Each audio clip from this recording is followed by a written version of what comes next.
Can you explain a little bit, like what have the past 48 hours since leaving the villa been like for you? Yeah, my thoughts entirely, Huda. Now, in today's video, we're going to take a look at another episode of the Call Her Daddy podcast with Alex Cooper, a woman I have been unhealthily obsessed with for, I don't know, it must be going on 2 weeks now, ever since I made that video about her interview with Charlize Theron, where they were giving all of that lovely advice to young women. I love that I don't have to run every thing by a guy. I'm having the kind of sex I never had in my 20s or in my 30s. We should be the ones that are like, fuck you. Like, I'm gonna have an orgasm. I mean, it's always like, something must be wrong with her. She can't keep a man. She must be a real bitch. What a... Oh, shut up. All right? This Alex Cooper woman, believe me, she is not a good... She is a force for evil. The likes of which the West has not witnessed since Saddam Hussein. All right? In fact, Saddam Hussein, to be fair, had a few redeeming...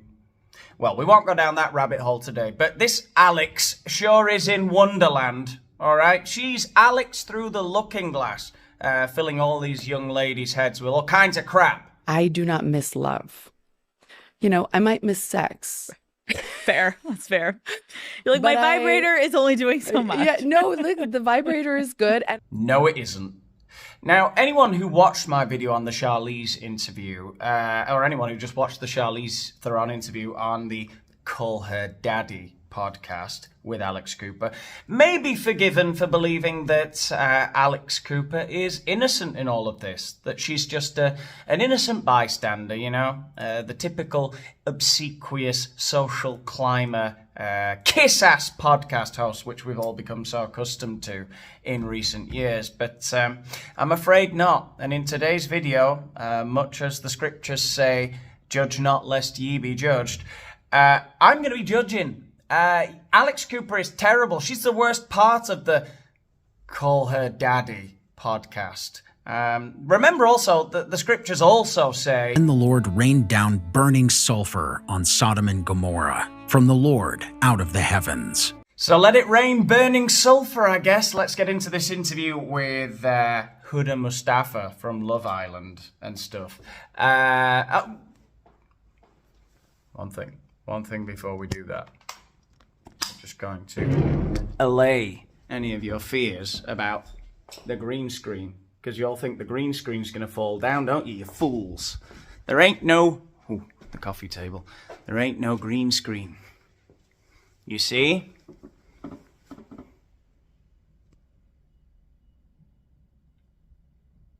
Told you. Who's Daniel Boland?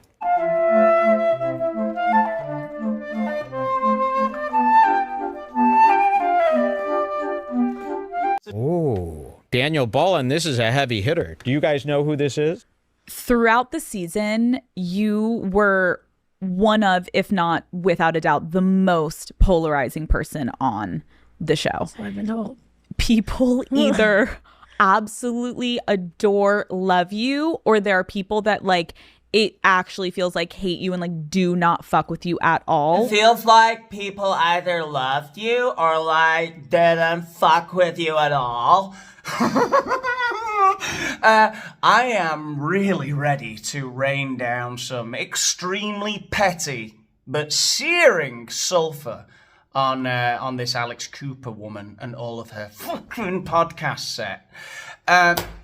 Look, first off, that Valley Girl accent. We all realised around the year 2000 that was a fake meme. Paris Hilton, Nicole Richie. It wasn't real, it was for the cameras. About 10 years after that, it became cliche to even mention it. So thank you for making me look all stupid and out of touch.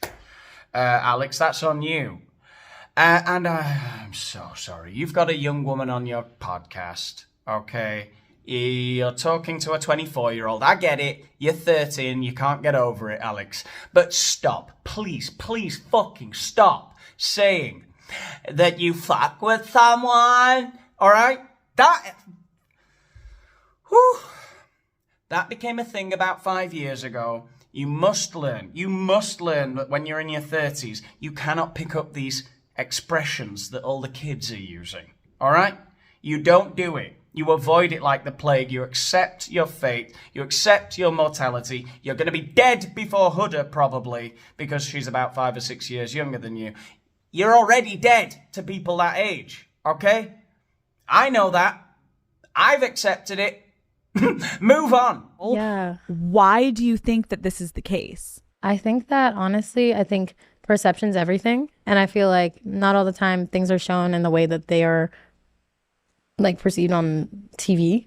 And I mean, I know who I am as a person. I think that's what really matters. I feel like if people are hating on me, okay, fuck you. Like I don't give a fuck. Like, why does it matter? As long as the people that I love are close to me and like that care about me and they, you know, see me for who I actually am, like that's truly what matters to me.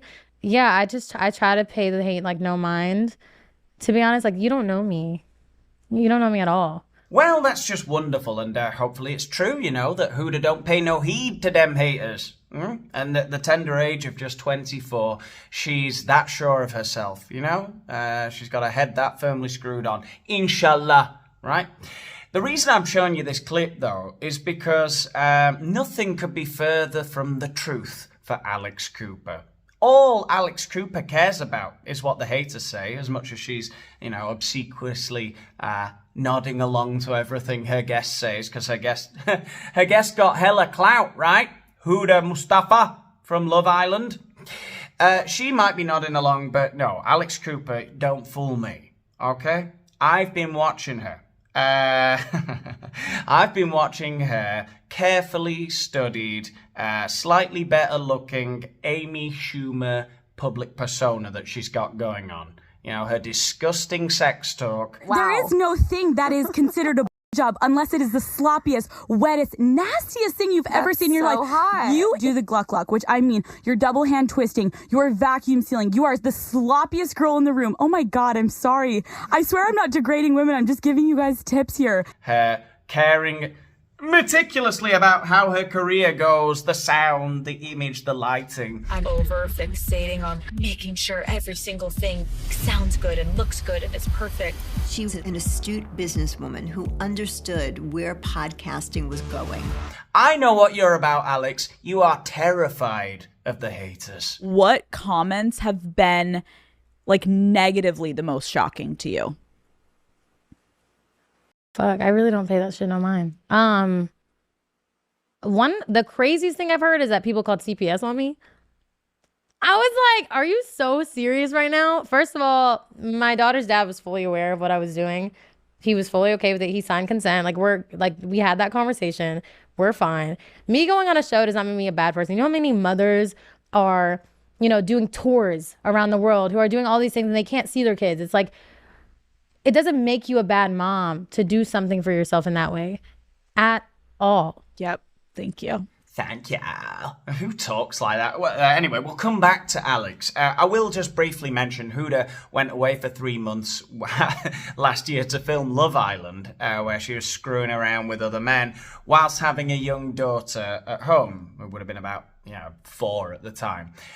So this is, to me, completely crazy. I don't think mothers or fathers should be doing anything like that. Yeah, I'm going to say it, especially mothers. It's very weird to me. But she's young, she's stupid, she's going to make mistakes, and she probably made a lot of money for it too. So that is what it is.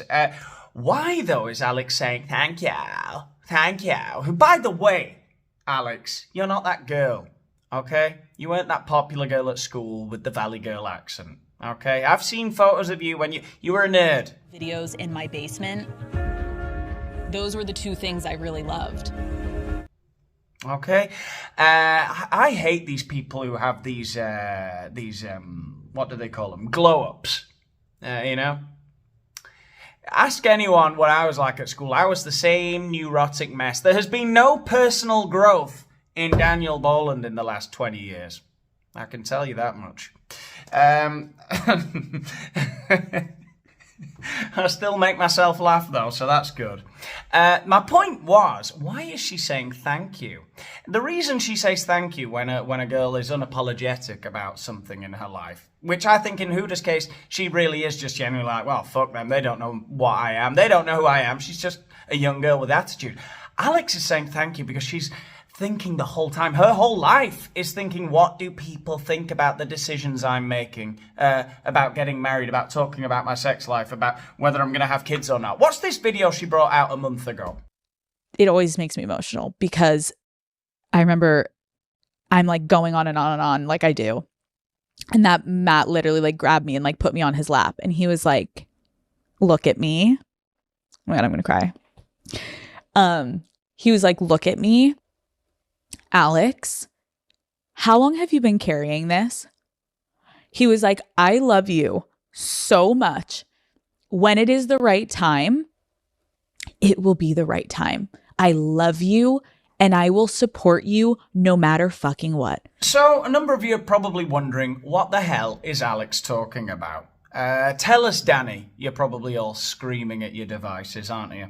Well, give me a chance here, right? Because there's going to be some armchair psychology, but I've really got Alex Cooper's number. She's describing a scene between herself and her loving, doting husband, where he took her on his lap, like a movie, and was comforting her, saying, I love you unconditionally. No matter what happens, I will always stand by you, right? Why? Why was he saying those things? Well, I'll tell you why. Alex Cooper, 30, is married to Matt Kaplan, 41, a CEO, millionaire Hollywood producer, and former college quarterback. He really is the jackpot of husbands, probably. Now, he's comforting her because about a year and a half ago, she started saying on all of her podcasts, like she does so candidly, yet very well orchestratedly, she started talking about how she was getting baby fever and how they were building a crib in her house because they were going to start a family together. Now, she made this video that I'm showing you here, these clips, about a month ago, crying and explaining to her audience how she's now thought to herself, you know what? I've only got about 100 million in the bank. My husband's only a Hollywood producer. He's 41. He's still young. She doesn't want kids no more. And, oh my God. I'm just so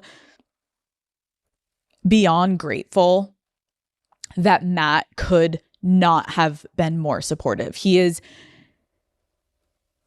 truly the best partner to me, and he is so loving and supportive and selfless, and I know he is going to be, oh my God, okay.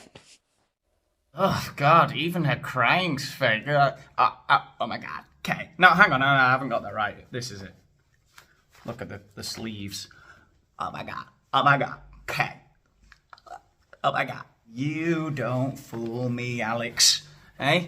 And of course your husband's supportive. You spend your entire life touring the globe, going on every podcast, interviewing every hot person of the moment and telling them how many back shots you've taken and your techniques, right? Any man, how would any self-respecting man, but yet alone a successful self-respecting man, put up with his wife going around talking about how sloppy her milkshakes? Woo! I can't do it. I cannot. It's, well, as we said, that's got to be the motif of this, the motto of this show. Each to their own, right? I know he's going to be the most incredible father to our babies, but I realized I need more time. Oh, Alex, of course you need more time. You've only got about $300 million in the bank and your husband probably about the same amount. You're only 30 years old. Your husband's only 41. You've got all the time in the world. There is no, if there's one thing that everyone's got too much of, it's time. okay? Screw making your husband happy, screw starting a family, okay? You just go around making money out of your BJ techniques, you know?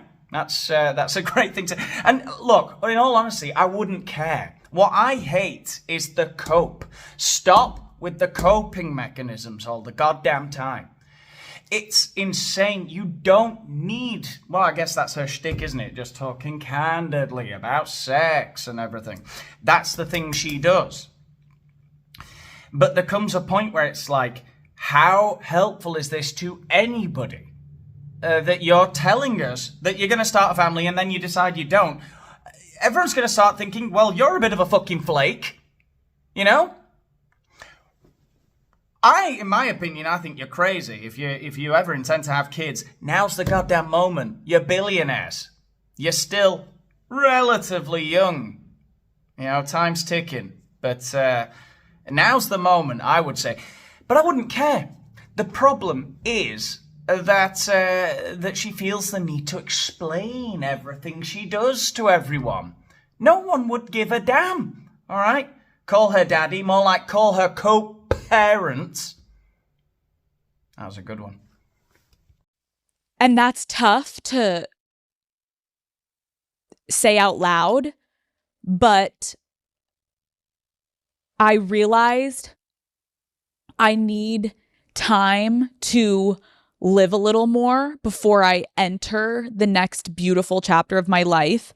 And I'm in no way saying I have to stop everything once I'm a mom. If anything, what I'm saying is I want to be so fucking present. I want to be capable of being the mom to my children that my mom was to me and my siblings. Yeah, the guest you have on your podcast is talking about how she went away for 3 months to gallivant with young men on Love Island whilst having a 4-year-old at home, and you said, thank you, right? That was your response there. There's no way you'd do that, I'm sure. You want to get all of that out of the way in your 40s. All the sex and stuff. I need to have infinite sex and go to infinite discos before it's too late. My mom worked. She was so motivated in her career, and she still gave us everything we needed and more. And so I just felt in my body that I want to grind at work and I want to be selfish a little longer. I want to enjoy what I've worked so fucking hard for. I want to go on a weekend trip with my husband and fuck and have no responsibilities after the longest work week. I want to throw unwell parties after a million meetings that week, get on a plane and go fly and have drinks with the daddy gang. Each to their own, each to their own, each to their own, each to their own. People like Alex make me sick. Life is not just about you, but that's just my personal opinion. Nothing can save you from the bottom of your glass, as Handsome Family once said. It's not all about getting on a jet and hanging out with the daddy gang and throwing unwell parties. All right? Shut the fuck up, you cliche. God damn. I don't know why it annoys me so much, but if you're going to do that, if you're going to be a selfish, hedonistic, useless person, just do it and shut up. Don't explain to me why it's a good life choice in your 30s, married to a guy in his 40s, when you're both billionaires, that you don't want kids yet because you want to go away and fuck. Right? Sorry. No. Just keep that to yourself because it makes me... Ooh. I want to host events where we get to talk and connect and meet and celebrate everything we've built, which is this gorgeous, incredible community of women. And so this past year, that's what I've been doing. I've been being selfish and I've been living. Okay, so over a year ago, you decided you wanted a family, and your husband said, oh, great, and his eyes lit up, and he said, finally, the girl of my dreams, the girl of my dreams who gets on stage all over the USA telling everyone how many STDs she's had. The girl of my dreams wants to settle down and have a family. You've now had a year since then, since you quickly changed your mind and said, no, it's too much, it's too soon. of partying and getting hammered and fucking everything, right? Surely now's the time, right? And another thing I recognize is that life is so annoyingly unpredictable. And I sit here and say that I want to wait a little longer, but who fucking knows, right? Like, no life is perfect or ever goes as fucking planned. And I pray to God I can even get pregnant when I start trying. It may potentially be such a long road for me and my husband when we do decide the time is right, but we will cross that bridge together when we get there. So for now, I'm in my newlywed era. I'm enjoying this current phase of my life. It's been almost a year since I pushed back my timeline. So just reminding you all, like, this isn't happening. This didn't just happen. This was a year ago that I made this decision. And, you know, who knows when I'll decide the time is right to start trying. But if I can give you any advice, Daddy Gang, from everything that I've just been kind of experiencing and living out this past year, is like, the thing about timelines is they can be helpful, but I also don't think we can let them dictate our lives. Yeah, Daddy Gang, you may be too far gone, but please don't take any more advice from Alex Cooper, all right? It's not just the things she's saying, it's the way she's saying them as well. It's the fact that everything's so orchestrated. Look at that shot there with the Unwell bottle, with the tag there. You can make sure you can see it all. You know, you can see her brand of death water there. The way the comfort blanket, the freaking sleeves. You know, that's the signature of the show. We have to wear hoodies. That's the thing. You know, is what I say. And I'm just like, I don't understand it, because it's just like, you guys just have nothing better to do at this point. And, you know, I know that I'm a good mom. I'm with my daughter 24/7. Me and her dad, we split custody. So like, I have her Sunday through Fridays, and then he has her the days that I don't have her. Well, good luck to that little girl, I guess. I'm sure she'll be fine. You know, if Charlize Theron's little girls are doing are alive, I guess she'll be fine. Watch, it's time for me to retire to my green screen, I think. And what else? Nothing else. I haven't made a video for a few days because I was supposed to make one on Saturday. In fact, I did feature in one on Saturday with Charlie Veach. We were walking around Barcelona together. That was quite an experience. I might make a video about that because his got deleted. I feel so bad about that. He's got a warning on his channel and everything. All my fault. After all the crazy stuff he's done. Anyway, that's about all I think for today's video. If you've enjoyed any part of it, give the video a like. Subscribe to the channel if you haven't done so already. Let me know what you think about all of my judgments in the comments. I do care what you all say. I do. You know, it really makes me, I lose sleep over it. So give me hell. Okay? What else? Yeah, follow me on X and on Instagram if you want to know when I bring out a new video. Enjoy the outro that's coming up. Help me out on Patreon if you want to get some exclusive content and help out with the channel even further. And yeah, I'll leave you with the outro and I'll see you in the next one. Goodbye. Today, being retarded means leading a full life. Retarded people go to work or school just like their neighbors and come back to a real home. A supervised home, right in the neighborhood, where they belong. Being retarded never stopped anyone from being a good neighbor.